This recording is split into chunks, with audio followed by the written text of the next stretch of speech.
Magandang umaga, Ate Baby. Praise God. So, salamat sa Panginoon. If you have your Bible with you, buksan po natin sa James chapter 5, beginning verse 7 hanggang verse 11. I will be submitting a very simple message. Praise God. Parang nasusulyapan ko, mayroon sumusubaybay sa atin sa Hong Kong. Sa shout out kay Kuya Sam. Kuya Sam, good morning po.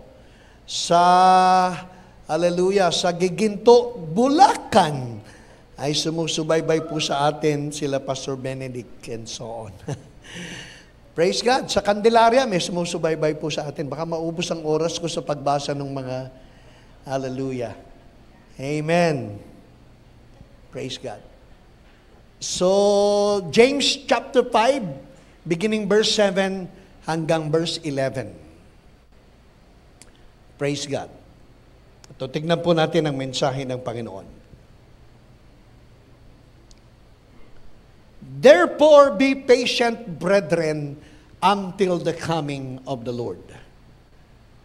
Ang sabi po, kapag may therefore, ibig sabihin, ito po'y konektado doon sa mga naunang sinabi. Na malapit nang bumalik ang ating Panginoon. Pakisabi nga sa inyong katabi, malapit nang dumating ang ating Panginoon. Hallelujah. See how the farmer waits for the precious fruit of the earth, waiting patiently for it until it receives the early and the latter rain. So pagmasdan mo mga magsasaka, ang sabi po mga magsasaka ay buong tiyaga na naghihintay ng napakahalagang bunga ng kanyang paghihirap. Amen. Pagpatuloy po natin ang pagbasa. Pagkatapos, babasahin po natin sa ating sariling wika sa Tagalog. You also be patient. You also be patient. Praise God. Sabihin mo nga sa iyong katabi, you also, hallelujah, be patient. Praise God. Establish your hearts. Magpakatibay ka at pagtibayin mo ang iyong puso. For the coming of the Lord is at hand. So magpakatibay ka sa iyong pananampalataya sapagkat malapit na ang pagbabalik ng ating Panginoon. So establish your hearts. Magpakatibay tayo. Susunod na talata. Hallelujah. Do not grumble against one another. Brethren, lest you be condemned. Behold, the judge is standing at the door. Verse 10, my brethren, take the prophets who spoke in the name of the Lord as an example of suffering and patience. And verse 11, indeed we count them blessed who endure, who have heard the perseverance of Job, and seen the intended end by the Lord, that the Lord is very compassionate and merciful.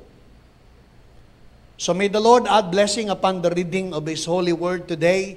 And for the sake of just simply understanding sa ating pong sariling wika, basahin po natin sa Tagalog at namnamin po natin ang paalala ng Panginoon by the Holy Spirit ngayong pong umaga. So basahin po natin, mga kapatid, kaya nga magtiyaga kayo hanggang sa pagdating ng Panginoon. Sino po dito ang handang magtiyaga hanggang bumalik ang Panginoon? Amen.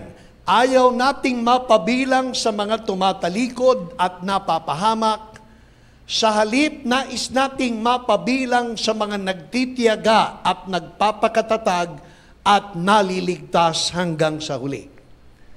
Amen? So sabihin mo nga sa iyong katabi, huwag kang mapabilang sa mga umaayaw at tumatalikod at napapahamak. Sa halip ay mapabilang ka sa mga nagtiyatiyaga, nagpapakatatag sa paniniwala at pinagpapala.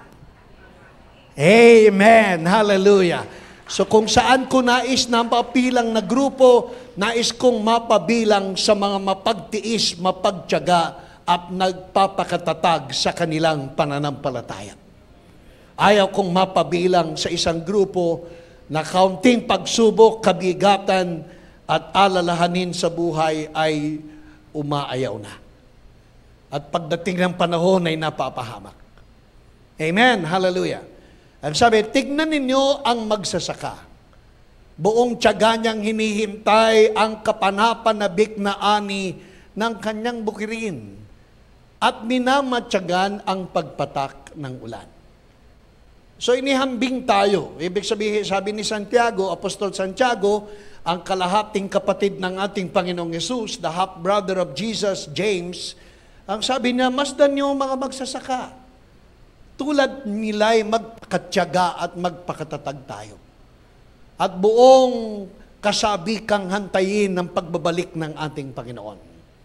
Mapalad ang mga nananabik sa pagbabalik ng Panginoong Yesus. Amen? Pagpatuloy po natin. Sabi sa verse 9. Hallelujah. Dapat din kayong magtiyaga. Dapat din kayong magtiyaga. Tayo po ang kinakausap. Tibayan ninyo ang inyong loob sapagkat nalalapit na ang pagdating ng ating Panginoon. Gandang mga paalala, ano po? Parang ito lang mga salitang ito, sapat na para tayo po ay lubos na pagpalain. So magpakatyaga tayo. Amen. Mga kapatid, huwag na kayong magsisihan sa isa't isa. Aray, hallelujah. Huwag na kayong magsisihan sa isa't isa. Upang hindi kayo hatulan ng Diyos, sapagkat malapit nang dumating ang hukom. Ang hahatol ay malapit nang dumating. Amen. The judge is soon coming. Susunod na talata. Hallelujah. Mga kapatid, tularan ninyo mga propetang nagsalita sa pangalan ng Panginoon. Buong tiyaga silang nagtiis ng kahirapan. Buong tiyaga silang nagtiis ng kahirapan. Bago natin puntahan yung verse 11, alam po ninyo, sa mundong ginagalawan natin, hindi tayo exempted sa mga pagtitiis ng kahirapan. Kahit man mga anak ng Diyos ay dumaraan sa iba't ibang pagtitiis. Kahit man ang mga mananampalataya ay nakasusumpong din ng iba't ibang anyo ng kahirapan. Hanggang tayo po ay nabubuhay at lumalakad sa ibabaw ng planetang Earth, tayo po ay hindi maaaring hindi makaranas ng iba't ibang pagsubok at pagtitiis. Ang prayer lang natin, and my prayer, hallelujah, palagi, sana mas marami yung panahon ng pagpapala kaysa sa panahon ng pagtitiis. Amen. Ang prayer ko, hindi natin maiiwasan ang pagtitiis. Hindi natin maiiwasan ang panahon ng kahirapan. Pero ang panalangin ko, mas marami sanang araw ang tayo'y pinagpapala kaysa tayo'y nagtitiis. So kung 7 ang araw sa isang linggo, sana isang araw lang ang panahon ng pagtitiis at 6 na araw ang panahon ng pagpapala. Amen? Hindi ba masarap yun? Hindi natin itinatanggi na may pagtitiis ng kahirapan. Medyo, sabi nga, lagi ko naririnig kay Ate Sita siya, may small, medium, and large na pagsubok. Pero ang sabi po kasi ng Bible, sa Biblia may binabanggit na many good days. Sabihin nyo nga, many good days. So plural po yun, marami po yun, many good days. So kung 7 days a week, baka 5 yung good days. Pero may binabanggit po sa Bible na evil day. Evil day. So pag sinabing evil day, singular, isang araw lang. Pero ang sinasabi ng Biblia, many good days. Amen. So ano nang gusto ninyo? Many good days o evil day? Many good days. Hallelujah. Ang pipiliin ko, many good days. Pero maniwala kayo, may isang araw na evil day. So hindi, sa isang linggo, hindi ka makaranas ng problema, pagsubok. Hallelujah. Bahagi ng isang linggo na may evil day. Pero maniwala kayo, mas marami yung many good days. And if I were you, I will choose many good days than evil day. But in an evil day, be prepared, sapagkat bahagi yan ng ating existence bilang mga anak ng Diyos. Ito po ang ating pag-uusapan, yung talatang 11. Hallelujah. Sabi sa talatang 11, sinasabi natin mapalad ang mga nagtitiyaga at nagtitiis. Bakit mapalad ang nagtitiyaga? Kasi may nilaga. Amen? Bakit mapalad? Ang sabi po, mapalad ang mga nagtitiyaga at nagtitiis. Praise God. Mapalad ba kayo? Amen? Paano nyo nasabing mapalad kayo? Kasi sobra na kami sa pagtitiis. At sobra na din kami sa pagtitiyaga. Kaya kung meron man pinagpala sa ating kalagitnaan, ay ang mapagtiyaga at mapagtiis. I-congratulate mo nga yung katabi, congratulations.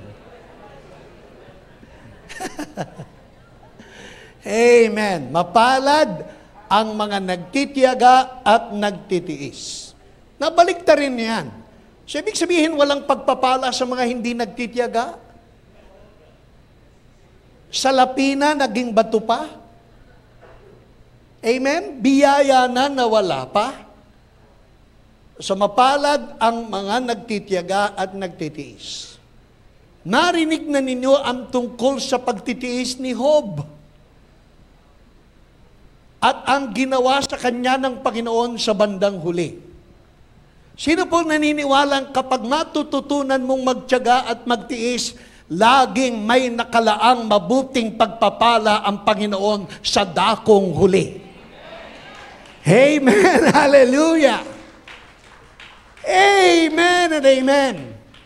Ang sabi po, narinig na ninyo, nabalitaan na ninyo, na ipangaral na kung ano ang nangyaring pagtitiis ni Job. At ang ginawa ng Panginoon sa kanyang buhay sa bandang huli. At anong nangyari sa bandang huli ng buhay ni Job? Lahat ng nawala sa kanya ay ibinalik ng Panginoon doble sa kanyang mga nawalang mga biyaya. Because God's intention, ang sabi po, yung bandang huli, yan ang basahin natin mabuti. Talagang napakabuti. Napakabuti ba ng Diyos? Ang sagot, talaga. Amen? Ang sabi dyan, talagang napakabuti ng Diyos. Napakabuti ba ng Diyos? Talagang talaga. Talagang napakabuti at tunay na mahabagin ang ating Panginoon. At yan ang nais kong ipakilala sa atin ngayong umaga. Kahapon kasi, ang inihanda kong mensahe ay may pamagat na more faith in His goodness. More faith in His goodness. That is the message I am intending to submit this morning. Pero kahapon po, actually gawa na yung outline ko, hallelujah, ng more faith in His goodness. Gawa na po yung outline ko bago pa mag-Sabado. Naka-prepare na po yung topic ko ngayong linggo, more faith in His goodness. Pero kahapon, ako po ay humihingi ako ng paumanin sa mga kalalakihan dahil naging napaka-emotional ko po kahapon. Hindi po yan nangyari sa akin sa aming Men's Breakfast Fellowship, pero kahapon po naging napaka-emotional ko po at umiyak po ako sa kanilang, sa presensya nila. I cry before them. At ako po'y naiyak kasi ang ganda po nung sharing namin na pinangunahan ni Tatay Caleb, ni Tatay Carlos. At ang ibinahagi ni Tatay Carlos ay hango sa John 1:16. From out of His fullness we have all received grace for grace. So mula sa kanyang napakasaganang biyaya, tayong lahat ay tumanggap ng patong-patong at abot-abot na biyaya. Yan po yung John 1:16. Yan ang sinir ni Tatay. Tapos, hallelujah, sa fellowship po kasi ng kalalakihan, hindi lang ako nagsasalita. Ang bawat isa ay hinahanguan ng kanilang opinion at paniniwala hango sa talata. So bawat isa nabibigyan ng pagkakataong magsalita. At ang bawat isa ay nagsalita at talaga naman ako'y humahanga sa mga kapahayagan ng bawat isa. I am really so blessed. At ang ikinaiyak ko po kahapon ay habang nagdi-discuss po itong mga kalalakihan, kitang-kita ko po na nauunawaan nila ng tunay ang ebanghelyo ng grasya. Para sa akin, ang lahat ng aking pagpapagal at paghihirap na maibahagi at maunawaan ang ebanghelyo ng grasya ay nagbunga na. Hallelujah. Ibig sabihin, nagkaroon na ng bunga sapagkat yung lahat halos ng kalalakihan ay nag-share ng kanilang view patungkol sa ebanghelyo ng grasya. And true enough, pagka titimbangin mo yung kanilang mga sinasabi, mauunawaan mo na, hallelujah, ang liwaliwanag na sa kanila na tinanggap ang ebanghelyong ito. Praise God. Nag-share ng testimony si Kuya Biboy. At napakaganda naman ng testimony ni Kuya Biboy, yung tetelestai. At hango sa tatlong ginamit na salita, tandang-tanda ko pa Yung tetelestai ay salitang Grego na ang ibig sabihin ay naganap na. So meron pang ginagamit ang mga sundalo, ginagamit ang mga entrepreneur, at ginagamit ang hallelujah. Sino ba yung isa? Praise God. The businessman, painter o artist, at saka yung doktor. Amen. So ganda. Sabi ko, wow, hallelujah. Kuwang-kuha na nila yung mensahe. Tapos nag-share si Kuya Alex. Alam nyo, blessed na blessed ako doon sa sinen ni Kuya Alex.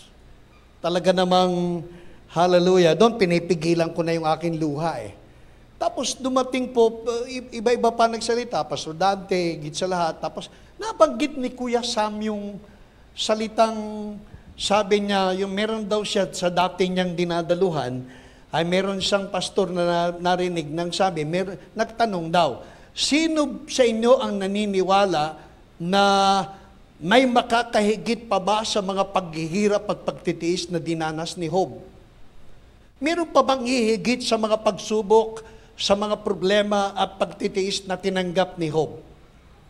Ay wala raw nagsabi na wala nang hihigit, wala nang mas mataas pa sa dinanas ni Job na pagpapakasakit, paghihirap at pagtitiis.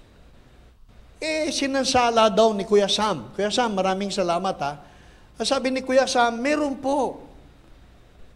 Hindi maaaring si Job lang ang umaangat at natatanyag na siya lang ang nagpakahirap at nagtiis at nagsakripisyo. Siguro, kung merong higit na nagtiis at nagsakripisyo, alang-alang sa ikatutubos ng ating mga kasalanan at ikapagpapala ng ating kagalingan, siguro po'y ang ating Panginoong Yesus. At nang i-share po yan ni Kuya Sam, hindi ko na napigilan yung aking pag-iyak. Sabi ko, hallelujah, salamat sa Panginoon. Na nagiging maliwanag na sa Ebanghelyo ng Grasya, walang sino mang dapat na idambana maliban sa tinapos na gawa ng ating Panginoong Hesus. And nang i-share po yan ni Kuya Sam, hallelujah, kahapon pagkatapos po ng Men's Network, nag-pray na po ako sa Holy Spirit, Lord, guide me. Holy Spirit, direct me to the message which I know will be a blessing to the people. At ang binibigay po ng Holy Spirit ay yung maraming mga tao naniniwala na anumang paghihirap at pagtitis at pagsubok na pinagdaraanan nila, ang may kagagawan ay ang Panginoong Diyos. Tapos sa umangat sa aming pag-uusap, ang sinabi ni Pastor Jason, sabi ni Pastor Jason, maraming beses na may inaalaw ang Panginoon sa atin. At yun naman ay hindi naman kay Pastor Jason galing sa isang composer, writer na Christian, na sabi sa amin, Lahat daw ng pagsubok na pinagdaraanan, lahat ng nangyayari sa atin, palibasa ang Diyos ang may control at sovereign sa lahat. Lahat ng nangyayari sa iyo ay may kaugnayan ng Diyos. Inaalaw niya. At nang marinig ko yan, hindi ako naniwala. At nais ko ngayong umaga ay ipakilala sa inyo kung sino ang Diyos. Ang Ama na hindi pumapayag na ang kanyang mga anak ay magdusa at maghirap sa mga maling paniniwala na ipinakikilala patungkol sa Kanya. Marami kasing maling paniniwala sa aklat ni Job. At ang akala natin si Job ay ang pinakamadakilang halimbawa na nagpapakilalang siya'y katulad ng Panginoong Hesus. Ngayon pa lang sasabihin ko po sa inyo na ang aklat ni Job ay hindi patungkol sa paghihirap at pagdurusang ang Diyos ang pinagmumulan. Kung hindi ang aklat ni Job ay nagpapakilala sa kagandahang loob ng ating Panginoon. The book of Job is not about a good man going through bad times. The book of Job is not about a good man going through bad times. So ang aklat ni Job hindi lang nakapaloob sa isang mabuting tao na nagdurusa ng pagtitiis at paghihirap. This is not about Job, a man going through, hallelujah, bad times. A good man going through bad times. Minsan kasi tinatanong natin, why do bad things happen to good people? Why do bad things happen to good people? Amen? Di ba tinatanong natin, bakit sana sa kapitbahay ko na lang dumapo itong problema na ito, bakit sa akin pa? Well, sana sa kumpari ko na lang, di na sa akin. O sana sa kumari ko na lang. Mas mabait naman ako sa kumpari ko. Bakit sa akin dumapo? Kahapon kasi, hallelujah, nakakatuwa po at may isang kapatid na nag-join sa atin kahapon, matagal na natin siyang kasama sa gawain, pero matagal ding napawalay, nagbalik kahapon at nakasama namin, at isinyer na yung hallelujah. Wala naman siyang kinalaman, pero siya ngayon ang aako ng kaso na 6 million, 4 million na halagang aakuin niya, samantalang ang gumawa ay ang dalawang miyembro daw, allegedly, member daw sila ng Victory, na scammer, na nag-scam sa kanya ng 6 million at 4 million. Dalawang tao na dalawang member daw. Allegedly, wala namang allegedly. Hinahanap nga niya yung dalawang tao na at tinatanong kung sino yung pastor. Pero nagpakilalang member ng isang church. Nabanggit ko na Victory Church. Scammer daw. At inaako ngayon yung pananagutan. Kaya sinasabi niya, wala ako talagang ni isang singkong, ano ba tawag natin doon sa singko? Bakit ba naging duling yung singko na yon? Amen. Amen.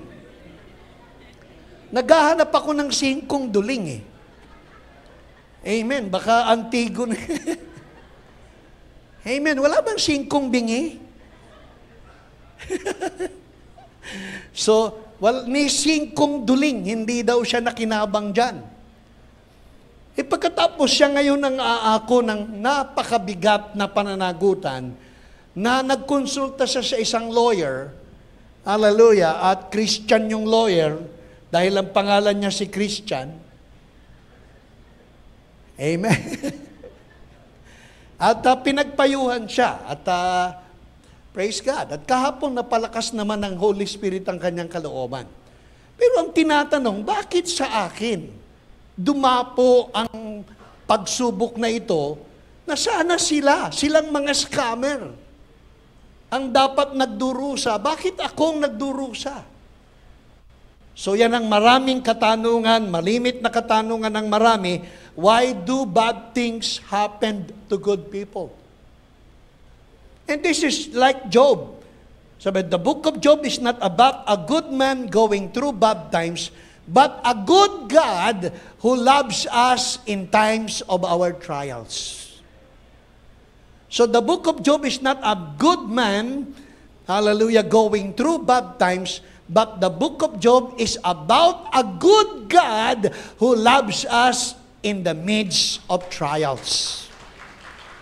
Yan po ang book of Job. Kaya pag binasa niyo po yung aklat ni Job, hanapin ninyo kung nasaan ang mabuting Diyos. At wag lamang tignan ang paghihirap ng isang mabuting tao sa gitna ng kanyang pagiging matuwid na tao.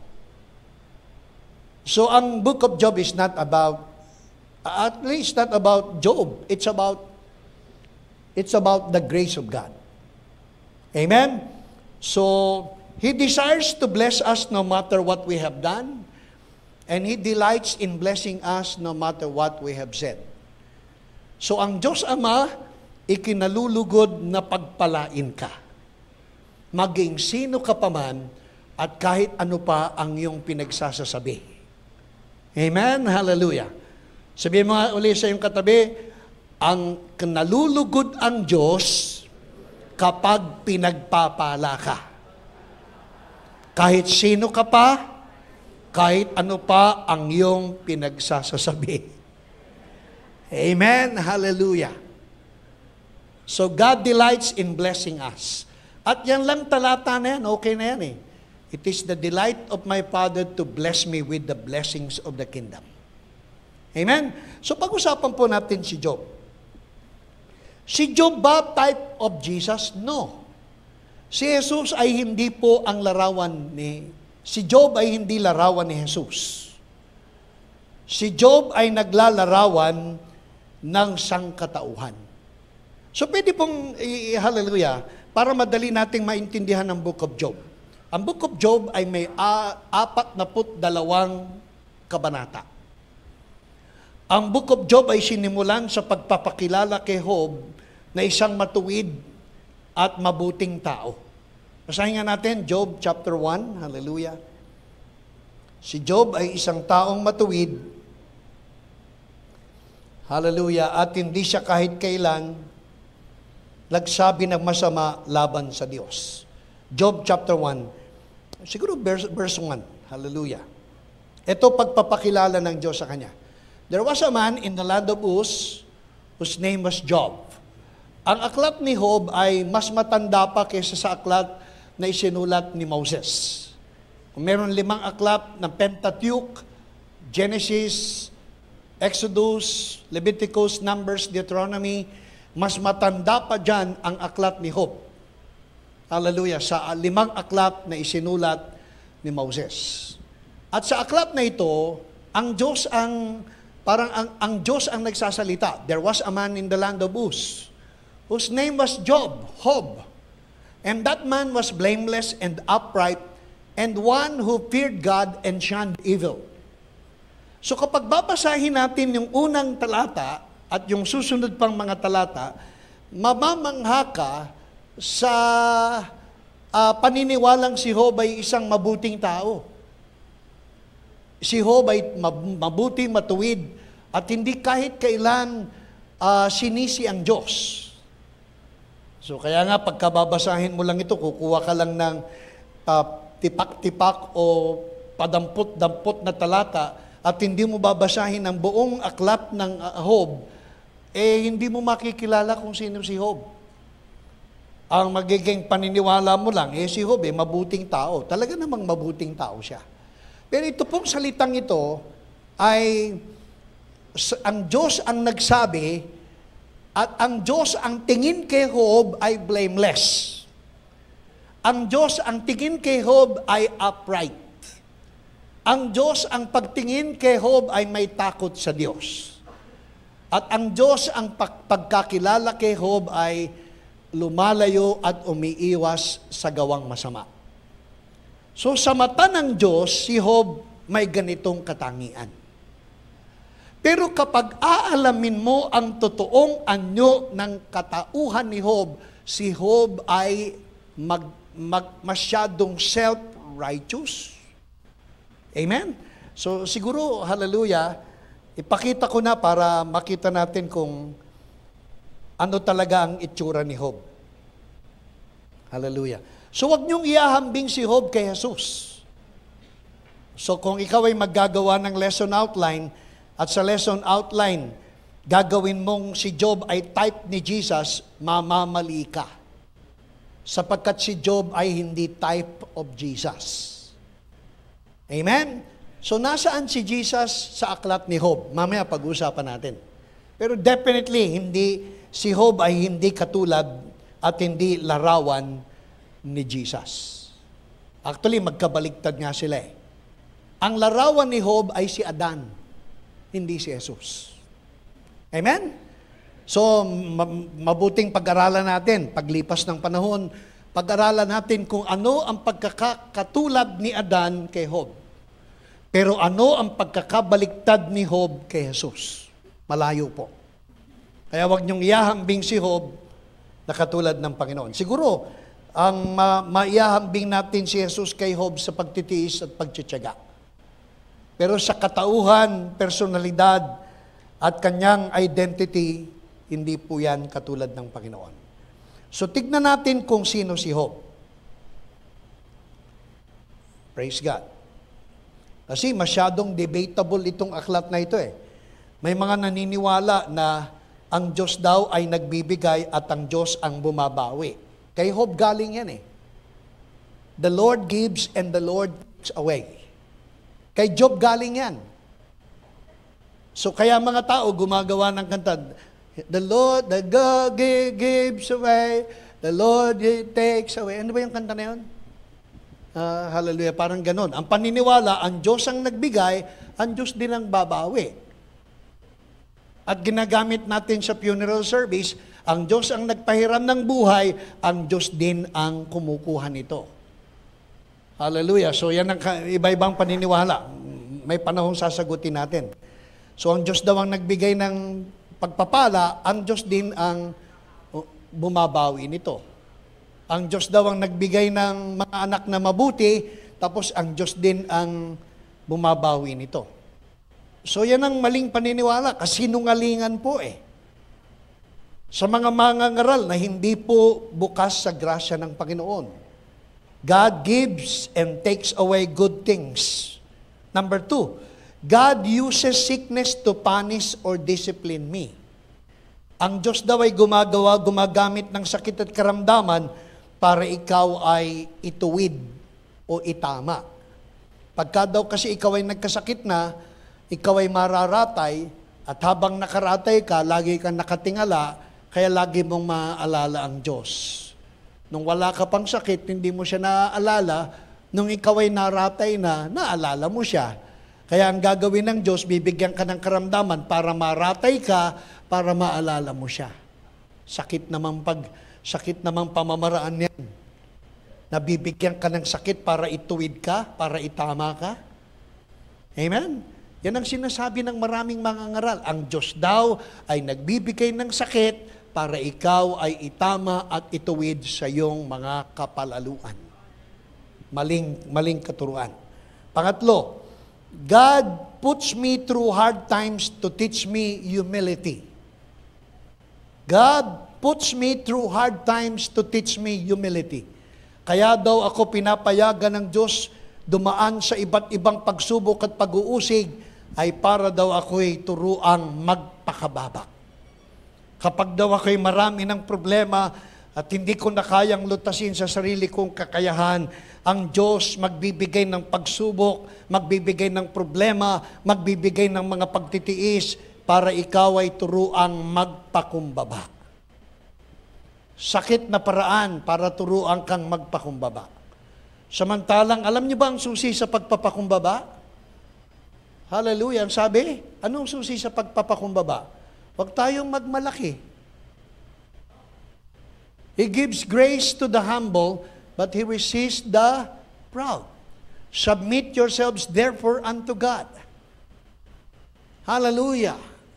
Sabi, humble yourself before the Almighty God and He will exalt you in due time. So ang humility is a decision you make.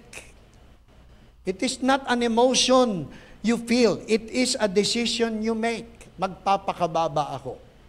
Pero hindi kailangan ng Diyos gumamit ng isang pangit na pangyayari para ikaw ay akayeng magpakababa. Magpasya kang magpakababa. Amen? Kasi minsan, gusto pa nating tayo. Alam niyo ba, pag ang Diyos ang hinambol ka, kapag hinintay mong ang Diyos ang mag-humble sa'yo, hindi humbleness, humiliation ang tatanggapin mo. Pagka hinintay mong mahuli ka bago ka magpakumbaba, kahihiyan ang aabutin mo. Kaya habang may panahon pang mag-self-correct, i-correct mo na yung sarili mo. Kaysa mahuli ka pa. Alam ba ninyo na kahit anong pagtatago ang gawin ninyo, araw at oras lang ang bibilangin, pero mahuhuli rin kayo. Amen? Tayo pala, kasama ako. Sapagkat wala tayong maitatago sa harap ng Panginoon. Kaya wag mong hintayin ikaw ay i-humble ng Panginoon. I-humble mo na ang iyong sarili. Sapagkat kapag ang Diyos pa ang nag-humble sa'yo, hindi humbleness, kung hindi humiliation ang aabutin mo. Kaya habang may pagkakataong mag-self-correct ka, i-correct mo na. Amen? Ang iyong sarili, kaysa ang Diyos pa ang mag-correct sa'yo. O di kaya kaysa ibang tao pa na nakahuli sa'yo ang mag-correct sa'yo. Amen! Hallelujah! Kaya magpakumbaba lang. Praise God. Ako nga natutuwa, may mga pastor na umaamin at nagsasabi ng kanilang mga pagkakamali. At hindi naman kinukondem. Kung hindi inaakay na magpakatatag at magpakatibay. Naniniwala ba kayong hindi lang kayo ang nadadapa? May mga pastor ding nadadapa. At may mga pastor pag nadapa, ayaw nang bumangon. Nag-i-enjoy na sa kanilang pagkadapa. Mabuti pa nga kayo, pag nadapa, bumabangon. Amen? Huwag niyong sabihin kayo lang, may mga pastor na nadadapa din. Ako minsan nadadapa din. Buti na lang may mga apo na nagbabangon sa akin. Amen. Hallelujah. So God puts me through hard times to teach me humility. Number 4, God uses Satan as a sheepdog to keep the sheep in line. Hallelujah. Natutuwa ako dito eh. Ang Diyos daw, pinapayagang si Satanas, ikaw ay, hallelujah, ay paluin para magbalik ka sa linya at itama iyong buhay.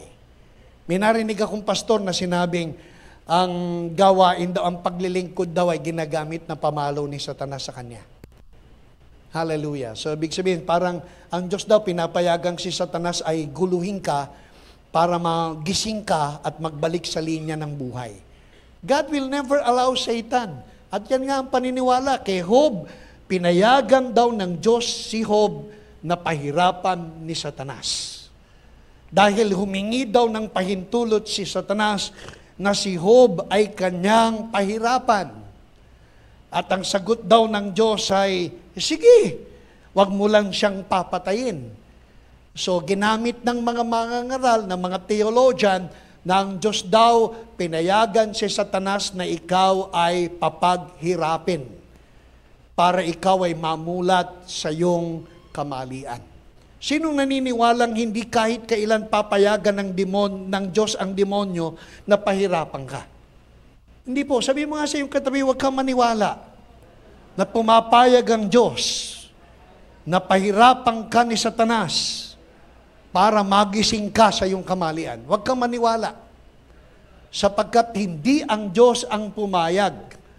Alam niyo kung bakit sa usapan ni Job at ng Diyos, ni Satanas at ng Diyos, na siya ay, alam niyo ba yung kasaysayan? Di ba? Pag binasa mo yung aklat ni Job,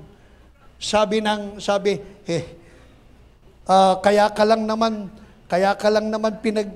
pinupurit, sinasamba ni Job pinagpapala mo siya Subukan mo, wag mo siyang pagpalain. Kung hindi, sumpain ka niya sa muka. Tapos sinabi pa, kaya ka naman niya pinaglilingkuran dahil binibigyan mo siya ng kalusugan. Subukan mong bigyan siya ng sakit at karamdaman. Kung hindi, sumpain ka niyan sa muka. Sabi ng Panginoon, sige. Sige, wag mo lang siyang papatayin. Bakit sinabi ng Panginoon, sige? Alam niyo kung bakit? Sabi ko nga, hindi na mangyayari ito sa inyo ngayon Kahit kailan, hindi na mangyayari ang katulad ng nangyari kay Job sa buhay mo. Maniwala ka, hindi na ito mauulit-uli sa buhay mo. Sabihin nyo nga, hindi na ito mauulit. At hindi na papayag ang Diyos na maulit ito sa akin. Hindi na yan mauulit. Alam niyo kung bakit nangyari kay Job yan? Wala pa si Jesus Wala pa si Jesus, ang ating tagapamagitan, ang ating manunubos, ang ating tagapagtanggol, at ang ating, hallelujah, advocate sa Ama at sa ating lahat. Wala pa siya At kung bakit may karapatan si Satanas na siya'y pahirapan, ay sapagkat sa kagagawa ni Adan, yung kapamahalaang dapat kay Adan ang siya may hawak, ibinigay niya kay Satanas. Kaya sa panahong ito, ang may kapangyarihan sa sanlibutan ay si Satanas. At anumang gawin ni Satanas sa iyo, wala tayong magagawa sapagkat siya ang prinsipe ng sanlibutan during that time. Hindi pa nababawi ng Panginoon ang kapangyarihan. Are you with me? But it will never happen again in your life because you have an advocate. His name is Jesus. Hindi na ito mangyayari sa inyo. Amen. So, gusto nyo bang makita kung bakit hindi magkapareho si Jesus at si Job? Number 1. Si Job, hindi pwedeng maging si Jesus sapagkat si Job ay masyadong superstitious. Masyadong superstitious. Mapagpaniwala sa mga pamahiin. Job 1:5. Hindi ko na babasahin. Pangalawa, si Job ay sin-conscious. Laging ang iniisip ay ang kasalanan. Masyadong sin-conscious. Lagi siyang, actually, araw-araw siyang nag-aalay at naghahandog para sa kasalanan ng kanyang mga anak. Kasi masyado siyang sin-conscious. Sulat nyo na lang for the sake of recording notes. Pangatlo, Job was full of fear. Si Job ay punong-puno ng takot. At dahil sa sobrang takot, araw-araw ay naghahandog para sa kadahilanang natatakot siyang may mangyari sa kanilang pamilya. Ang sabi ng Biblia, yung kinatatakutan ni Job ay nangyaring lahat sa kanya. Naniniwala ba kayong kung ano yung malimit yung kinatatakutan, yan ang nangyayari sa atin? Amen. Kaya pag meron kayong kinatatakutan, kahit hindi nyo dapat katakutan, at naghahari ang mga bagay na kinatatakutan ninyo, kahit ayaw mangyari, nangyayari sa inyo. May isang magsusugal. Hallelujah. Masyadong buyong-buyo sa karera ng kabayo.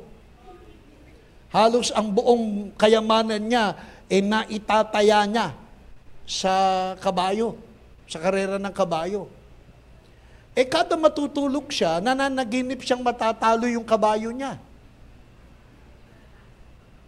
Laging kada matutulog, pag ipinikit ang mata, siguradong ang mapapanaginip niya, yung kabayo niya natalo. Ang laki-laki ng ipinupusta niya. Kada ipipikit ang mata, kaya kinatakutan niya na pag sumapit ang araw ng karera, matatalo yung kabayo niya. Sa sobrang takot, natalo nga yung kabayo niya. Dahil yung kinatatakutan niya, yun ang nangyari sa kanya. Meron ba kayong kinatatakutan?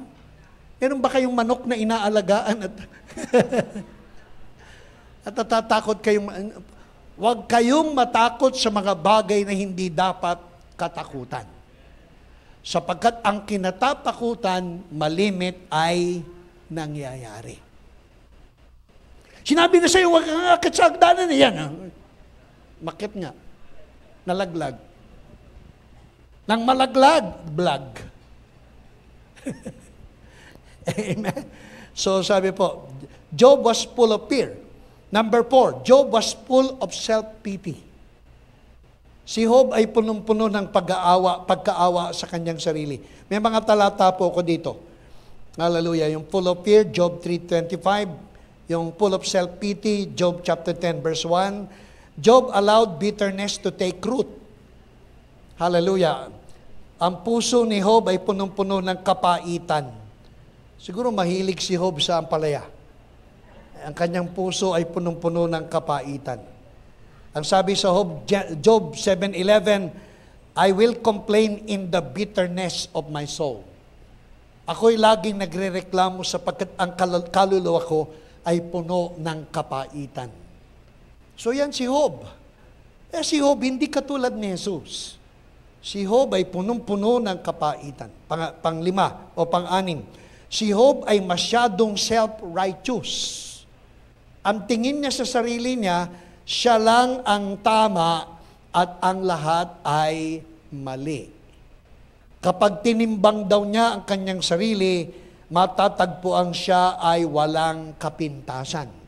Job chapter 31 verse 6, let God weigh me in honest scales and He will know that I am blameless. Sabi ni Job, I am blameless. Praise God. So number 7, Job thought that God doesn't care. Ang akala ni Job, ang Diyos hindi siya inaalaala. Kaya ang sinasabi niya, I summoned Him and He responded, I do not believe that He would give me a hearing. Hindi nakikinig ang Diyos sa aking mga daing.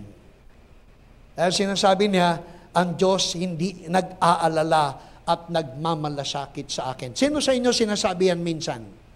Pag may problema kayo, hindi naman ako inaalaala ng Diyos eh. Hindi naman siya nagmamalasakit sa akin. Sino may sabi? Kayo lang ang may sabi niyan, parang si Job. Number 8, Job blamed God for his troubles.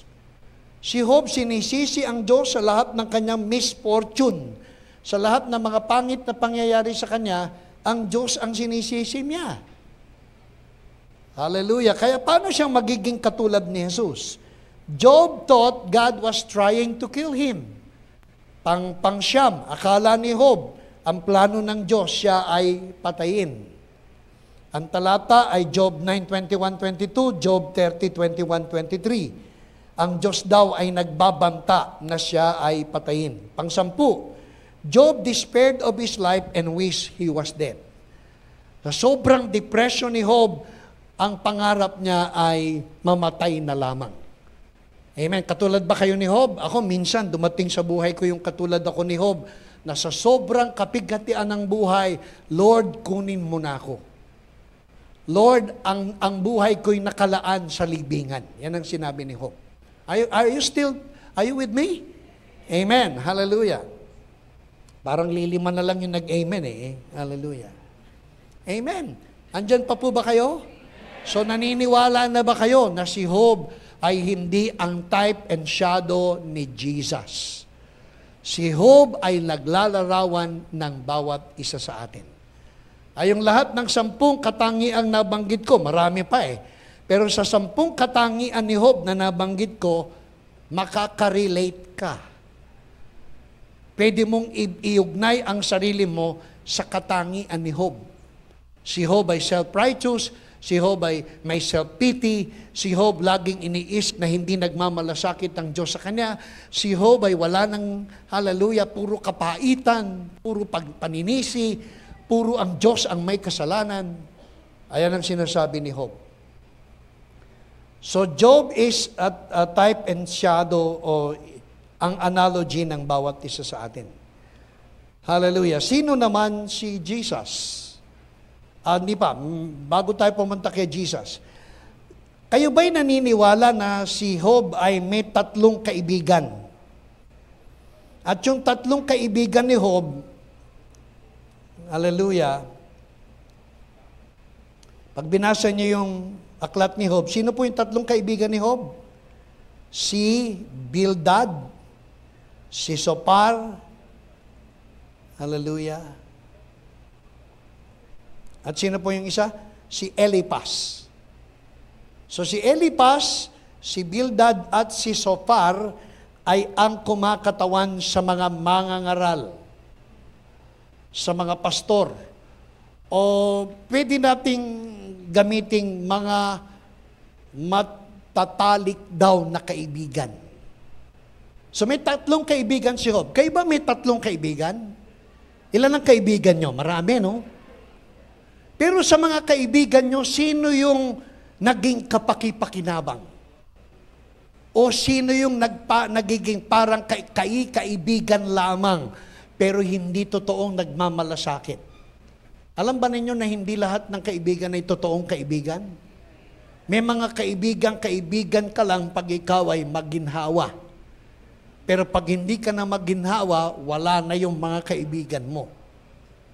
Dito sa kasaysayan nga ni Job, yung mga kapatid niya, nung masagana pa siya, hallelujah, nandyan palagi yung mga kapatid.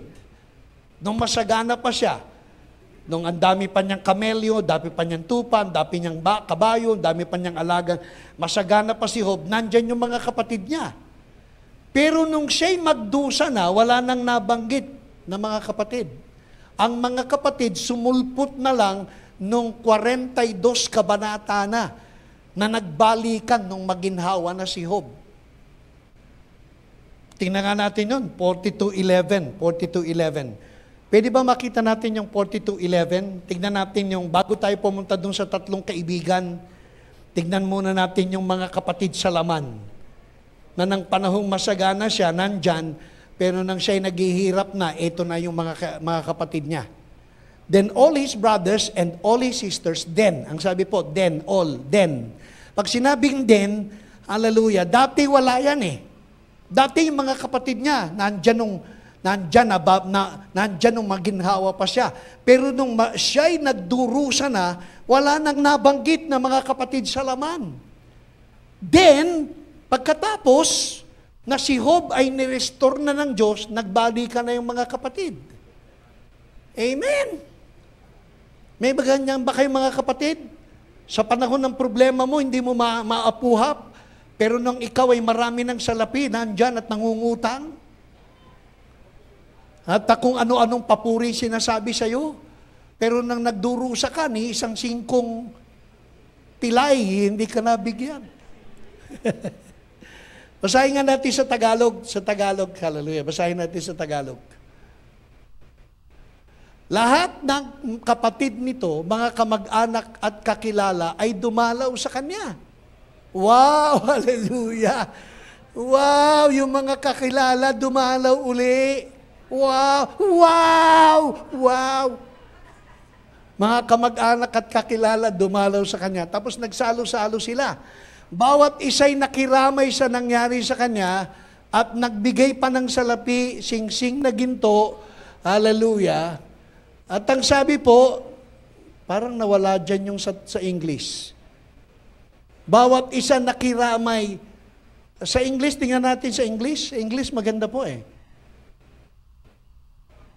And they consoled him and comforted him for all the adversity that the Lord had brought upon him. Tingnan niyo yung sinabi ng mga kapatid. Nakiramay ang mga kapatid sa paniniwalang ang Diyos ang may kagagawan ng lahat ng kanyang mga paghihirap. Ang Diyos daw ang may bigay. The Lord had brought upon him. So yan yung mga kapatid. Nabanggit na. Meron ba kayong mga kapatid na ganyan? Na kapag may masamang nangyari sa inyo, sinisisi, na born again ka kasi. Kung hindi ka na born again, at nanatili ka sa relihiyon natin, hindi mo sana dinanas yung mga bagay na yan. Pero mayaman ka na ngayon, kaya pagpalain ka ng Panginoon. Pinagpapala ka rin pala. Amen? So sabi po, hallelujah, yung mga kapatid. I hope wala kayong kapatid na ganyan. Na invisible pag may problema ka. Tapos visible kapag ikaw ay pinagpapala na. Meron ba kayong mga invisible na kapatid? Invisible sa panahon ng problema, visible kapag ikaw ay pinagpapala na. Sana wala. So tingnan natin yung tatlong magkakaibigan. May tatlong kaibigan si Job. Ang pangalan si Eliphaz, si Bildad, at si Zophar. At si Bildad, Eliphaz, at Zophar ay ang nagre-represent ng man-made religion. Tatlong kaibigan ni Job na sa gitna ng kanyang kapigatian kung ano-ano ang pinagsasabi kay Job.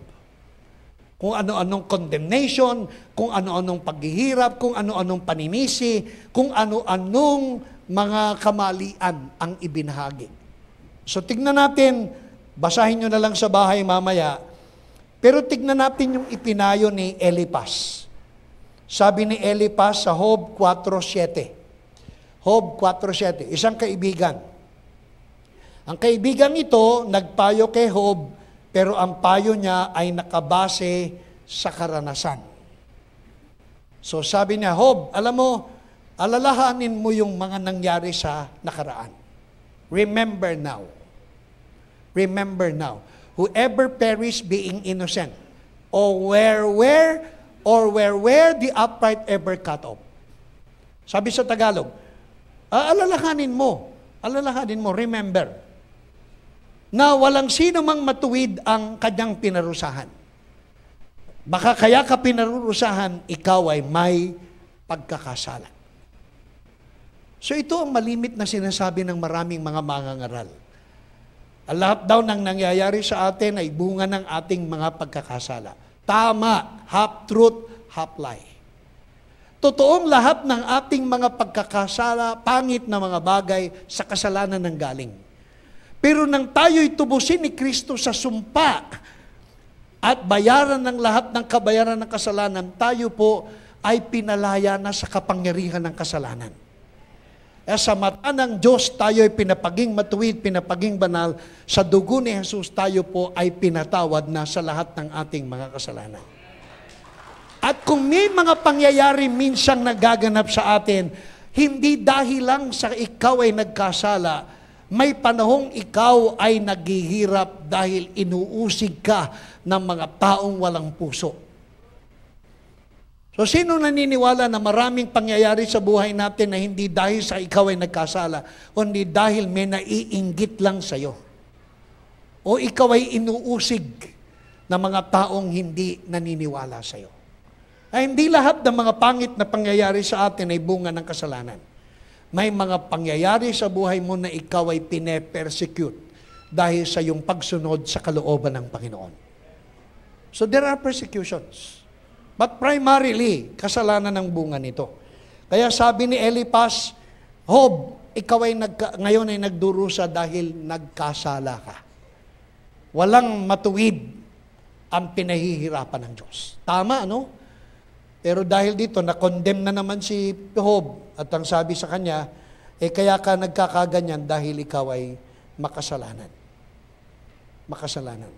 Pero ang tingin ni Job sa kanyang sarili, siya ay matuwid. Ang dami pong talata Amen. Si Bildad, yung pangalawang kaibigan, ano ang ipinayo sa kanya? Si Bildad ay nag-argue from tradition. So ang sabi po sa tradition, for inquire please of the former age and consider the things discovered by their fathers. For we were born yesterday and know nothing because our days on earth are a shadow.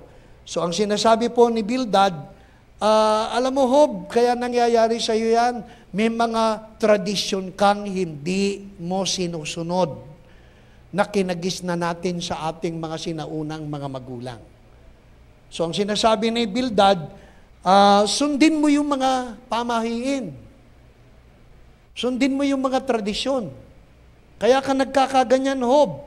Marami ka ng tradisyong hindi sinusunod. Opo, pag alis, paikutin mo yung pinggan, baka hindi ka na mag-asawa. Huwag kang didiretso kung may tumawid na puting itim na pusa. Amen? Huwag kang matutulog ng basa ang buhok. Mabubulag ka. Bakit ba tayo binawalang wag matulog ng basa ang buhok? Mababasa yung unan At babaho. Kaya ang mga magulang natin, sinasabi, wag kang matutulog ng basa ang buhok. Tatakutin ka, mabubulag ka. Ano kang mabubulag na natulog ka lang ng basa ang buhok? Kaya ka lang ayaw patulugin ng basa ang buhok, mababasa yung unan. Hirap maglaba, mamamaho. Amen? Pero maniwala kayo, mabuti ang tradisyon minsan, pero hindi lahat ng tradisyon ay nakasalalay sa katotohanan. Traditions sometimes are good, but not all traditions are based on truths. Amen? Hallelujah! Pag kami patay, huwag kayong Minsan may binuro sa bahay namin. Amen. Sabi ng matatanda, huwag kayong magwawalis. May dumalaw na nakaapak ng dumi ng aso. Apo, nakiramay. Sinilip si Kuya Celso. Si Celso, atine, si Celso. Binurol yan sa bahay namin So, nakatingin, namamaho na yung buong bahay namin. Huwag daw magwawalis at masamang magwalis. Nakaapak ng dumi ng aso, hindi mo lilinisin. Dahil lang sa pamahiin. Siyang na araw ka nang hindi naliligo, namamaho ka na, ayaw mo pang maligo. Dahil masama, amen, hallelujah. Ano pa ba yung mga pamahiin? Yan ba yung mga nakasalalay sa katotohanan, walang basihan. Pero pinayo ni Bildad, sabi ni Bildad, alam mo Hob, kaya ka nagdurusa dahil sa may mga pamahiing hindi mo sinusunod. So Bildad argues from tradition. At si Zophar naman, yung pangatlong kaibigan, argues from legality. Hob, may mga bagay kang dapat mong gawin na hindi mo ginawa at may mga bagay kang ginawa na, hallelujah, na hindi dapat mong ginawa. Tama ba? May mga hindi ka bagay na ginawa at may mga bagay kang dapat mong ginawa na hindi mo ginawa. Si Zophar po yan. At ang argument ni Zophar ay legality. Kung gusto mong pagpalain ka, gawin mo to, gawin mo yan, gawin mo to, gawin mo yan. Kung ayaw mong ikaw ay parusahan, iwasan mo to, iwasan mo yan, iwasan mo yan. Walang hihipo, walang gagalaw, walang aamoy, walang touch not, feel not, smell not, taste not. So yan ang argument ni Zophar. Tatlong nagpapakilalang kaibigan ni Job, pero hindi nakapagbigay ng kaaliwan sa kalagayan ni Job. Sabi nga, kung ganito ang preacher natin, tatlong preacher. Preacher who argues from experience, preacher who argue from tradition, and preachers who argue from legality. Tatlong kaibigan na hindi naging kapaki-pakinabang. At kung ganyan sa church, habang ikaw ay nagsumikap na dumalo sa gawain, pagkatapos ang mapapakinggan mo, kaya ka pinarurusahan ng Diyos ay dahil hindi ka sumusunod sa pamahiin, kaya ka pinarurusahan ng Diyos ay may mga bagay kang hindi mo dapat ginawa na ginawa mo. Kaya kung gusto mong pagpalain ka, gawin mo to, gawin mo yan, gawin mo to, gawin mo yan, iwasan mo to, iwasan mo yan. Kung gusto mong pagpalain ka, sundin mo yung karanasan ng aming pamilya. Kung ano yung nangyari sa amin, gawin mo rin. Sinong naniniwala na magkakaiba tayo ng pagpapatakbo ng pamilya? Magkakaiba ng kung paano tayo makipag-relate sa ating mga mahal na asawa. Magkakaiba sa kung paano natin palakihin ang ating mga anak. At walang sino mang may standard na pwede nating gamiting panuntunan para tayo pagpalain. Ang pwede lang nating gamiting panuntunan sa pagtatagumpay ay ang salita ng ating Panginoong Diyos, ang Biblia. Pero mag-impose tayo ng katulad ng pamilya namin, gawin nyo sa pamilya nyo. Hallelujah. Katulad ka ni Eliphaz, na yung karanasan namin, pilit naming ipararana sa iyo. Maniwala kayo, mabuti ang karanasan, nagtuturo. Pero hindi lahat ng karanasan ay applicable sa buhay mo. Kaya ang karanasan ay mabuti, pero huwag tayo mag-i-impose ng karanasan natin sa iba. Tulad ng ginawa ni Eliphaz, yung karanasan niya, gusto niyang ipataw na maging karanasan ni Job. Mali po. Ang salita ng Diyos ang ating panuntunan. Ang salita ng Diyos ang ating tungtungan. At kapag dayo dito nanaig at nakinig, maniwala kayo, pagpapala, pagtatagumpay ang ating makakamit. Amen? Meditate the Word of God day and night. So it's not about experience, it's not about tradition, it's not about legalism. It's all about knowing who your God really is. So tingnan natin, bago tayo mag-communion, puntahan natin si Elihu. Si Elihu. Sabihin nyo nga, Elihu. Hindi ko alam kung paano i-pronounce Elihu or Elihu or Elihu. Elihu. Pangalan niya Elihu. Elihu. Elihu. Amen.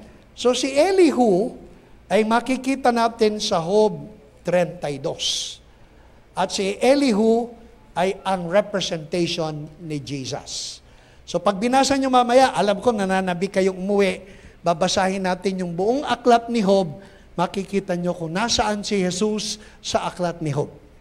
At sa aklat ni Job, ang kumakatawan kay Jesus ay si Elihu. Elihu? Elihu. Amen. Basahin lang po natin verse 32 o chapter 32. Pag konteksto po, mula sa verse 29, hallelujah,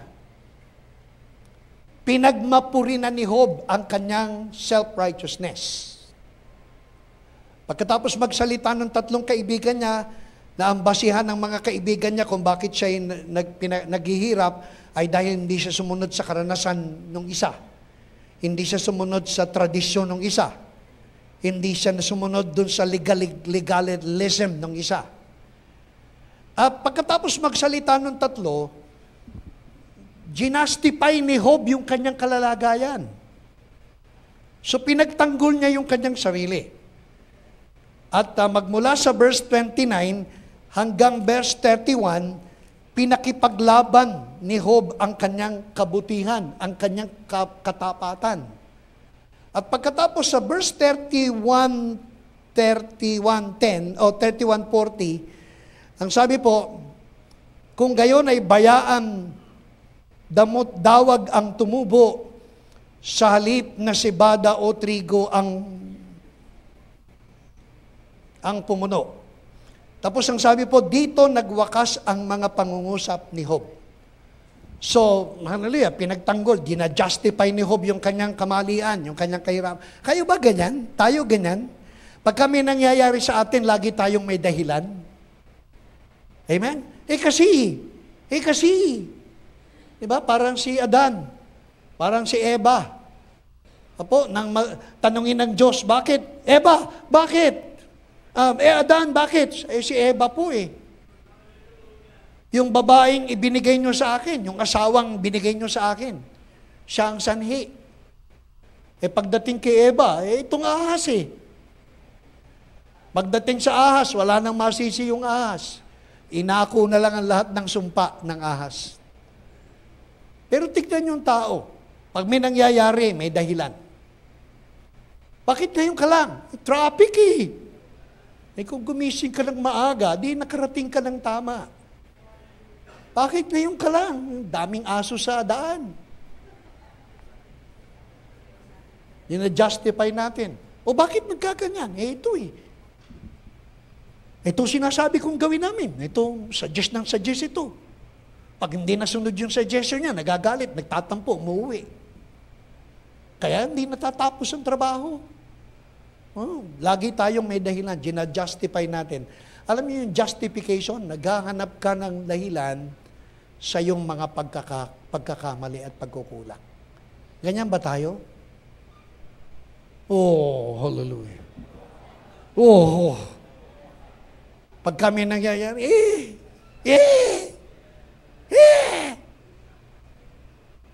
siya. Kung hindi naman siya. Parang laging ang tao, siya lang yung tama, no? Parang si Job. Si Job, ang tingin niya sa sarili niya, siya lang ang tama. Kaya may tama. So sumagot si Elihu. Ito na po. Pakinggan na natin. Pwedeng pakisulat natin, Job chapter 32. Tapos magko-communion na po tayo. Anong oras na ba? Naku, 9:51 na pala. Amen. Parang nag-e-enjoy kayo no? Hindi naman tayo naiinip. Praise God. Hindi na kumibo ang tatlong, sa Tagalog po. Diretso na natin sa Tagalog. Ayan po, hallelujah, Job 32 verse 1. Sabi sa Job 32 verse 1, balik nga tayo doon, ganda nun Hindi ko napansin yun. Sabi doon sa Job 32 verse 1, so these three men ceased answering Job because he was righteous in his own eyes. Kayo ba ganyan pag kami kausap kayo, titigil na lang kayo dahil hindi kayo mananalo sa argumento, sa ang tingin ng tao sa kanyang sarili, siya lang ang may tama. Kaya para matigil ang argumento, hindi ka na lang magsasalita. At yan ang nangyari. So hindi na nagsalita yung tatlo dahil pinagpipilat-pitan ni Job na siya lamang ang tama. Sabi mo nga sa iyong katabi, may tama ka. Amen. So basahin natin sa Tagalog. Parang nakikita ko yung sarili natin sa kasaysayang ito Parang buhay na buhay. Hallelujah. Hindi na kumibo ang tatlong kausap ni Job pagkat ipinipilit nitong wala siyang kasalanan. Amen. At sinisisi pa ang, verse 2, sinisisi pa ni Job ang Diyos. Tuloy-tuloy lang po yung talata. Sulat natin yung verse 2. Amen. Samantala, may nakikinig doon sa kanilang pag-uusap, isang lalaking nagngangalang Elihu. Siya ay anak ni Barakwel, apo ni Bus, na mula sa angkan ni Ram. Dito pala galing yung Ram, yung mga Ram, sa pangunguna ni Gringo, Ram. At dito pala galing yung Bus, bus number 6. Siya ay anak ni Barakel. Alam niyo bang ibig sabihin ng Barakel? Barakel means blessing of God. Barakel is blessing of God. Barakel, yung barak, tapos El, yung barak ay blessing, yung El ay God. Kaya si Elihu ay blessing of God. Anak ni Barakel. Kayo, kanino kayong anak? Amen. Ako'y anak ni Barakel. The blessing of God. Amen? Praise God. Hallelujah. Parang blessed na blessed kayo Nagalit si Elihu kay Job sapagkat nagmamatuwid si Job sa kanyang sarili at sinisisi pa niya ang Diyos. So nagalit si Elihu. Hindi na siya nakatiis. Nakikinig siya habang binapayuhan siya ng tatlong kaibigan Nakikinig si Elihu, nandun lang siya. Pinakikinggan niya yung pinayo ni Elipas, ni Bildad, at ni Zophar. Pagkatapos, napakinggan niya kung paano magmatuwid at ipagsanggalang ni Job yung kanyang katuwiran, yung kanyang self-righteousness. Abay, hindi na nakatiis si Elihu. At ang galit ni Elihu ay nasa tatlong magkakaibigan na mali na nga yung tinuturing ni Job, ayaw pang sansalain ng tatlong magkakaibigan. Kaya alam na alam ni Elihu na kayong tatlong nagpapakilalang mga kaibigan, mali na nga yung ginagawa at sinasabi ng kaibigan ninyo, ayaw pa ninyong itama. kinukonsinti ninyo, ayaw nyo pang itama. Kaya sinasabi ni Elihu, nagkakamali kayo at nagkakasala kayo. Sapagkat mali ang pagkakilala ni Job patungkol sa Diyos niya, na dapat kayo ang nagtatama. Yan ang sabi po ni Elihu. Pagpatuloy po natin. Nagalit din siya sa tatlong kaibigan ni Job, sapagkat hindi nila pinabulaanan ang sinasabi ni Job. Dahil doon, lumitaw ngang ang Diyos pa ang may kasalanan. Lumilitaw na sa lahat ng pinagdaraanan mo, ang Diyos ang may kasalanan? Lahat ng pinagdaanan ni Job, ang Diyos ang may kagagawan? Hindi matanggap ni Elihu na lahat ng pinagdaraanan mong pagsubok, lahat ng mga problemang iyong nararanasan, sa Diyos mo ibibintang. Walang kinalaman ng Diyos. Kaya sabi niya, dahil doon lumitaw pa na ang Diyos ang may kasalanan. Bakit hindi kumibo si Elihu kahit na nagsasalita yung tatlo't si Job? Sa pang-apat, ang sabi po, kasi siya ang pinakabata sa mga naroroon. Tingnan niyo yung respeto ng isang katulad ni Elihu sa mga matatandang nag-uusap. Hindi kaya ang magandang katangian na yan ang pinaghanguan na bago ka magsalita, ikaw bata ka, pakinggan mo muna yung sinasabi ng matatanda. Kaya pwede ba wag kang sasabap sa usapan ng matatanda? Yan ang sinasabi po. So sabi, kasi siya ang pinakabata sa mga naroroon, kaya hinintay niyang makapagsalita ang lahat. Hinintay niyang makapagsalita ang lahat.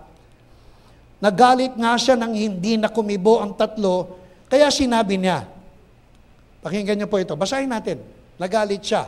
Sabi niya, bata ako kaysa sa inyo, at bantulot na magsalita. Bata ako kaysa sa inyo, ang alam ninyong matatanda, ang inyong ngang ilahad. Kayo ngang matatanda, ilahad nyo yung inyong, hindi sinabing may edad, ha? Ang sabi dito, kayong matatanda. So siguro tayo yon, mga senior, ang kinakausap. Ngunit ang karunungan ay saan nagbubuhat? Hindi ba sa Diyos na makapangyarihan sa lahat? Hindi pala lahat ng matatanda may pangunawa.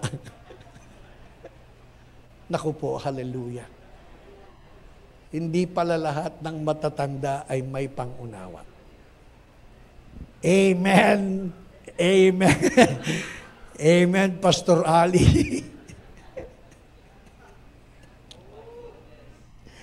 Oh my goodness. Hallelujah. Hindi pala lahat ng matanday may pangunawa. Hindi ngayong may edad na'y alam na ang tama. Tama. Kaya lang, bakit gano'n? No? Matatanda. Talagang parang lahat na lang alam niya tama. Eh ngayong digital age na, naku, mapag-iiwanan ka. Hindi mo na alam ang computer, hindi mo na alam ang laptop. Kaya manahimik ka, hallelujah. Yung mga may edad, sabi po. Kayo ngayon ay makinig sa aking sasabihin. Itong aking ibabadya ay sandali ninyong dinggin. Kabataan po, si Elihu nagsasalita. Matamang kung pinakinggan ang inyong pagbabadya sa pag-asang makapupulot ng magagandang salita. O pag nakikinig ka sa matatanda, ano inaasahan mo? Magagandang mga salita. Amen. Hallelujah. Pero inaasahan niya, magagandang salita ang maririnig niya. Ngunit sa aking narinig, ako'y tunay na nalungkot, sabi ni Elihu. Ngunit sa aking narinig, ako'y tunay na nalungkot, hindi nyo natutulan ang sinasabi nitong si Job. Kung ano-ano pinagsasasabi laban sa Diyos. Kung ano-ano pinapangaral na mali patungkol sa katangian at kagandahang loob ng Diyos. Ang ipinamamarali, ang Diyos ang may kagagawan ng lahat ng mga pangit na pangyayari sa kanyang buhay. Hallelujah. Kaya, ang sabi, nahan ngayon yaong inyong sinasabing karunungan. Sa sinabi nitong si Job, ang Diyos ay magpabulaan. Kayo ang kausap nitong lalaking si Job. Kaya iba sa ginawa niyong ito ang aking isasagot. Hallelujah. At sabi po, si Job, hindi sila makakibo at wala nang masabi. Amen. Bakit si Job pinagtatanggol ang kanyang sarili sa tatlong kaibigan niyang ang argumento ay tradisyon, karanasan at legalism? Kung bakit hindi na kumibo si Job ay sapagkat ang argument ni Elihu ay grasya ng Panginoon. So ang argumento ni Elihu ay, hallelujah, bilang siyang kumakatawan kay Jesus, si Elihu na larawan ni Jesus ay hindi na mapapabulaanan at hindi ka mag-argue sapagkat ang ipinamamarali at itinadambana ni Elihu ay ang kagandahang loob ng ating Panginoon. Hallelujah. So ang sabi po dyan, si Job hindi na sila makakibo at wala nang masabi. Sila ay natitigilan, hindi makapagsalita. Mananatili kaya akong naghihintay sa wala. Hallelujah. At ang sabi po, si Elihu ay patuloy na nagsalita. At ang sabi po doon sa 34 verse 10, ako'y dinggin nyo at inyong sagutin. Ang Diyos ba'y mabubuyo sa gawaing mali? Ang Diyos ba ay mabubuyo sa masamang gawain? So sabi ni Elihu, pakinggan nyo ko. Kung ang Diyos ang may kagagawa ng lahat ng mga pangit na pangyayari sa buhay nyo, ang Diyos ba ay nahihikayat ng masasamang gawain? Hindi natin maaakay ang Diyos sa paggawa ng mali. Lalong hindi natin maaakay ang Diyos sa pagpaparusa samantalang tayo ay tinubos at binayaran na. Kaya sinasabi niya, makinig kayo. Ginagantimpalaan niya ang tao ayon sa kanyang ginawa, ginagawad sa kanila yaong lamang akma. So God, ang sabi po, may tatlo kasing premise si Job. Ang sinasabi niya, ang Diyos daw ang may kagagawan ng lahat ng kanyang kapigatian. Pangalawa, ang Diyos daw ay hostile, laban sa Kanya.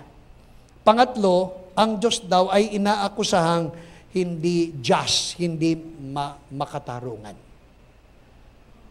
Kaya, to make the long story short, sinansala lahat ni Elihu ang lahat ng ito at pinakita niya na lahat lamang ng ganap at lahat lamang ng mabuti, yan lang ang nanggagaling sa ating Panginoon. Hallelujah. Kasi Job ay larawan mo, ang tatlong kaibigan ay larawan ng mga tatlong uri ng mga ngaral sa iglesia, tatlong uri ng mga kaibigang hindi totoong kaibigan. Yung mga kapatid ay larawan ng mga taong kapag maginhawa ka, nandyan. Kapag naman ikaw ay may problema, ay nagiging invisible. Si Elihu ay larawan ni Jesucristo. Nababaliin ang lahat ng maling paniniwala na ang Diyos ay galit kapag nagkakasala ka. Ang Diyos ay hindi makatarungan. Ang Diyos ang pinagmumula ng lahat ng pangit at hindi mabuting bagay. Ayaw ng Panginoong Yesus manatili tayo sa paniniwalang ganyan. Sa halip ay itama ang pagkakilala natin, ang Diyos ay hindi nagalit sa atin, ang Diyos ay nangakong tayo'y Kanyang pagpapalain, ang Diyos ay nangakong tayo'y Kanyang patatawarin, at ang Diyos ay nangakong tayo'y hindi na mapapahamak magpakailan-kailan paman. At walang intensyon ng Diyos na pangit, hanggang sa huli, ang plano niya ay pawang ganap at pawang mabuti. Amen. Hallelujah. Yun po yung pagpapakilala ni Hallelujah. Sabi, may nakita na ba kayong tulad nitong si Job? Hallelujah. Makinig kayo sa akin, 34:10-12. At ang sabi po, panghuli, praise God, ang paanyaya niya kay Job ay paanyaya sa grasya. Basahin po natin for our conclusion, Job 36 verse 16, and we will have our communion. Ito po ang paanyaya ni Elihu kay Job. Inalis ka na ng Diyos sa kaguluhan at ngayoy pinagtamasa kanya ng kapayapaan at pinuno ng pagkain ang iyong tahanan. This is the declaration and proclamation of grace coming from Elihu. Hallelujah, the type of Jesus. Sabi po, inalis ka na ng Diyos sa kaguluhan. Sabi mo nga sa iyong katabi, inalis ka na ng Diyos sa kaguluhan. So kung nasa gitna ka ng kaguluhan, maniwala ka, kasama mo ang Diyos. Kung nasa gitna ka ng kaguluhan, kasama mo ang Diyos. At palibasa, kasama mo ang Diyos, kayang-kaya kanyang alisin sa gitna ng iyong kaguluhan. Amen! Hallelujah! Kayang-kaya kanyang alisin sa gitna ng iyong kaguluhan. Tapos, ikaw ay kanyang pagtatamasain. Hallelujah! Ano po yung pagtatamasa? Yung pinagtamasa. Ang tawag po sa English niyan ay festive. Ikaw ay pagtatamasain. Hindi ka niya iiwan, hindi ka niya pababayaan, siyang magsusupply ng lahat ng iyong pangangailangan. Pagtatamasahin ka niya. Ano po? Ng kapayapaan. Sino sa inyo pag may problema hindi matulog? Pag may problema, tumitilaok na manok, gising ka pa.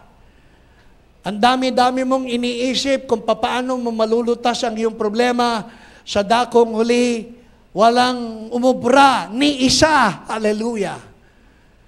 Kaya malaki na yung eye bag mo, parang ako. Hallelujah. Pero pagkatapos ng lahat ng ito, wala namang nangyari. Pero kapag ipinagkatiwala mo sa Panginoon, anong nagaganap? Dumarating ang kapayapaan. Dumarating ang kapanatagan. At ikaw ay naniniwalang may gagawin ang ating Panginoon. Amen? At ang sabi po, maniwala ka, ang iyong tahanan ay pupunuin niya ng pagkaing napakasagana.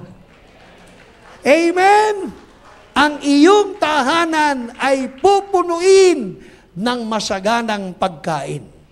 May kapayapaan na, may pagkain pa, hallelujah, at higit sa lahat, ikaw ay iaalis sa gitna ng problema at kaguluhang nararanasan ng bawat isa. At mamumulat ka isang panahon, hallelujah, lahat ng nawala sa iyo ay isa sa uli ng higit kaysa sa mga nawala sa atin. Amen? Ibabalik lahat. Amen. Gusto niyo bang makita kung ano yung mga ibinalik? Tingnan nga natin, 42. Parang binali ko na naman yung pangako ko na, huling talata na. Hallelujah. So, tingnan po natin yung mga ibinalik. Verse 10, 42 verse 10. Ang kabuhayan ni Job ay ibinalik ni Yahweh sa dati. So, ano po yung tawag doon? Restoration. So, ang Diyos, i-restore ang nawala, lahat ng nawala sa atin. At ang ibig sabihin ng restoration, ibabalik sa dati. Pero kapag ang Diyos ang nagbalik, hindi tulad ng dati, kung hindi mas higit kaysa sa dati. Amen? Ibabalik sa dati, pero kapag ang Diyos ang nagbalik, higit kaysa sa dati. Amen! Hallelujah! Parang may masaya dun sa bandang kaliwa. Hallelujah! Siguro gusto mag-asawa. Amen. At dinoble pa ni Yahweh ang kayamanan ni Job. Sino naniniwalang yung ninakaw ng kaaway, kayang-kayang doblehin ng ating Panginoon? Amen? You believe that? Kayang-kayang doblehin ng Panginoon. Kung ang asawa mo dati 36, 26, 36, kaya niyang gawing 76, 46. Dinoble pa ni Yahweh ang kayamanan ni Job. Susunod na talata. Tingnan po natin. Ang sarap po Lahat ng kapatid nito, kamag-anak at kakilala, dumalaw sa kanya. Amen. Nagpakita na. Hallelujah. Dating invisible, naging visible. Kasi marami ka ng pera. Bawat isa'y nakiramay sa nangyari sa kanya at nagbigay ng salapising singat na ginto. Susunod na talata. Hallelujah. Ang mga huling araw ni Job ay higit na pinagpala ni Yahweh. Sinong naniniwala yung mga huling araw mo mas pagpapalain kaysa yung mga nakalipas na araw ng taong ito? Amen! Kaya hindi pa natatapos ang 2023, may pag-asa pang yung mga huling araw ay pagpapalain ng ating Panginoon. Amen! Yung palakpak ninyo parang, parang, amen. So sabi po, ang mga huling araw ni Job ay higit na pinagpala ni Yahweh. Binigyan niya ito ng 14,000 tupa. Bakit 14,000 tupa ang ibinalik ng Panginoon? Kasi ang nawala sa kanya ay 7,000 tupa. So nawala sa kanya 7,000. Ilan ang ibinalik ng Panginoon? 14,000 tupa. 6,000 kamelyo. Bakit 6,000 kamelyo? 3,000 kamelyo ang nawala sa kanya. 2,000 baka. Bakit 2,000 baka? 1,000 baka ang nawala sa kanya. Bakit 1,000 inahin na asno? Kasi 500 inahing asno ang nawala sa kanya. Totoong dinoble ng Panginoon ng lahat ng ninakaw ng kaaway. At kapag dodoblihin, higit kaysa sa dati. Ibabalik sa dati, pero higit kaysa sa dati. That's the restoration of God. Susunod na talata. Amen. Sabi po, nagkaroon pa si Job ng 7 anak na lalaki at 3 anak na magagandang babae. Sabi sa English, magagandang babae. Bakit 7 anak? 3 anak na babae? Hallelujah. Yung mga anak hindi dinoble. Yung 7 anak niya ibinalik, yung 3 anak niya ibinalik. Amen? Susunod na talata. Hallelujah. Ang pangalan ng mga babae, amen. Praise God. Hallelujah. So baka gusto niyo ipangalan ng mga pangalan na yan.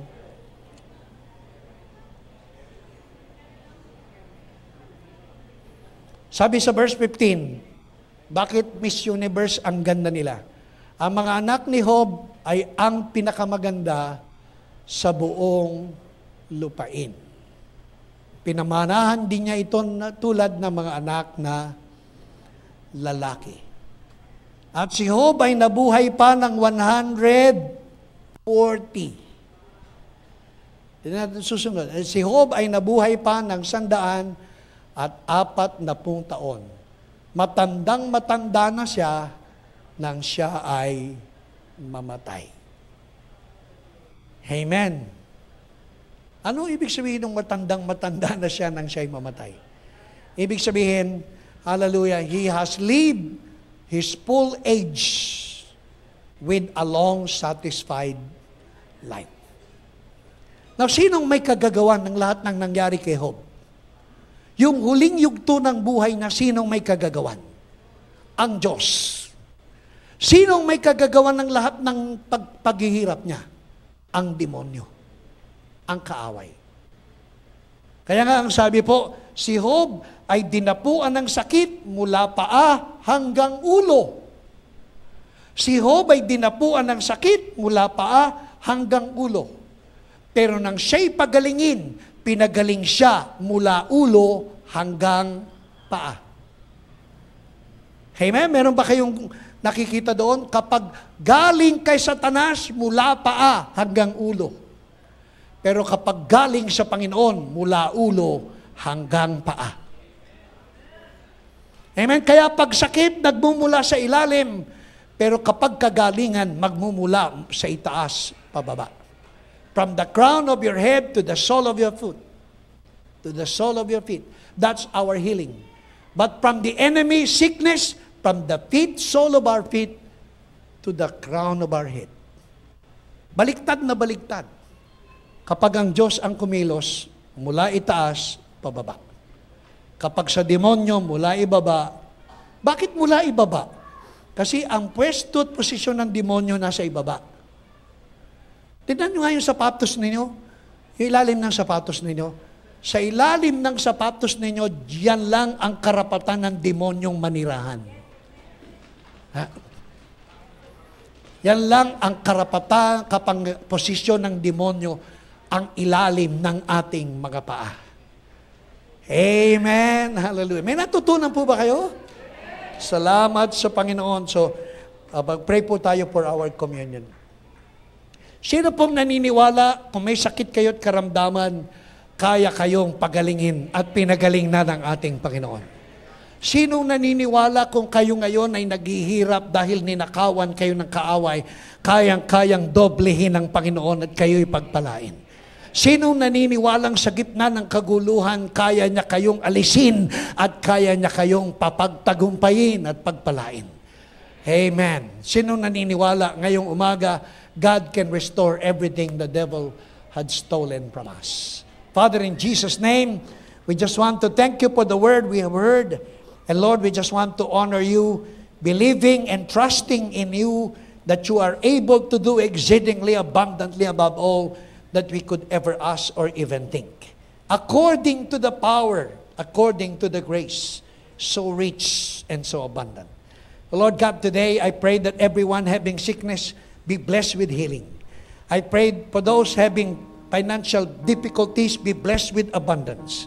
I pray for those having problems relationally that they may be delivered from their relational struggles. And Father, this morning we strongly believe that you are our God.